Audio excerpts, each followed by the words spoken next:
Ang ganda ng araw ngayon. Sarap sana mag-ride. So Sabado pa naman ngayon. It's November 28 today, mga pare. As usual day, papasok.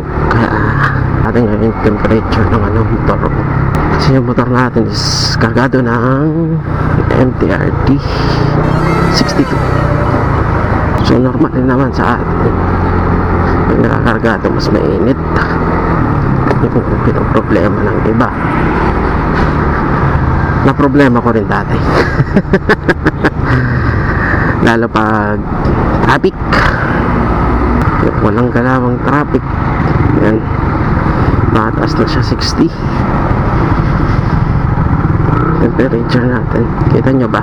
Sana kita nyo sa camera. Kasi dati kahit nagpalit na ako ng turo na daing radiator, sobra pa rin siya mag-init, lalo pag ganito ng galawan.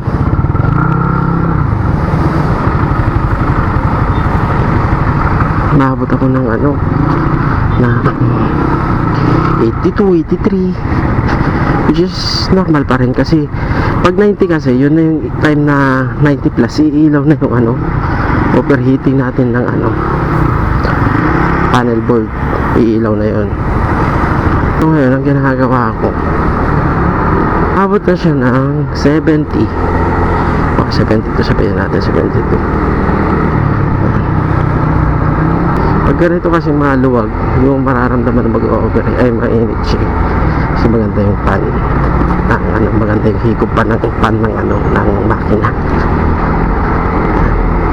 So mamaya papakita ko, titigil tayo. Dito lang kasi ang andaran, yung andar ko lang yan ito. Bilis tumaas niyan.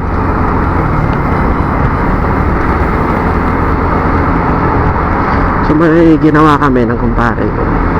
Shout out back kay Mike Maui, the legend.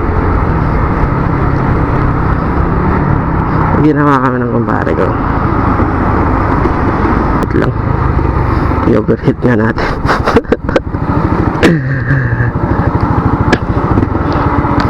Ngayon ko lang tumakas. Nangat yung palat ko. Magkakapera yata ako ngayong araw. 73. Yan. 24. Parang init, bilis. Yung ganyan na walang galawan, kunwari traffic lang mga pare. Bilis, di ba? Ang gagawin natin ngayon is i-on natin yung auxiliary fan ng radiator fan. Naglagay ako ng tapos ganyan lang andar natin, mga 20. Yan. Ang bilis niyang bumaba. Ito mo, sobrang bilis bumaba. Yan, naka-andar na yung auxiliary fan, tapos ang andar lang natin is 20. Minsan babaan pa natin. Yan. Kita nyo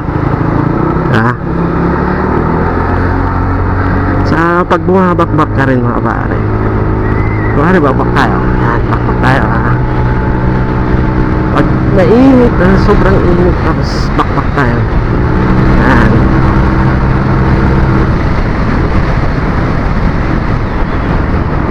bababa rin siya agad, tataas pero bababa, mabilis lang, laking tulong. Laking tulong talaga siya na may pan.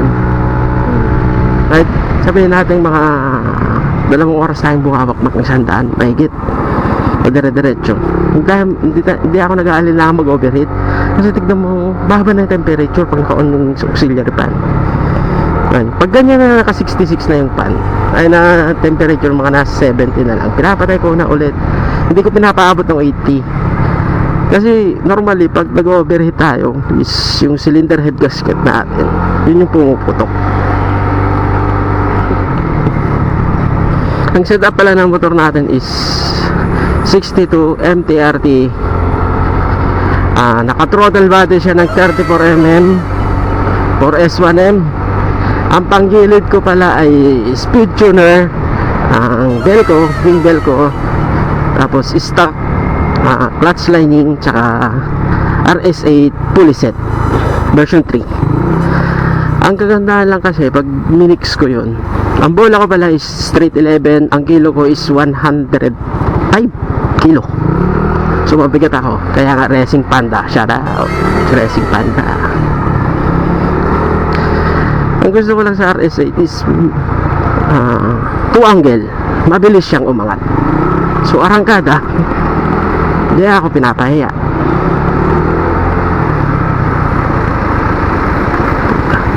Saka yung kay Maso naman is pandulo ko. Grabe pag dumulo ang kay may wing bell ni Speed Tuner Mickey Maso. Yan. So susunod di-discuss natin yan, yung top speed. So ngayon, ito muna ako, pasok muna tayo. Yan. Dapat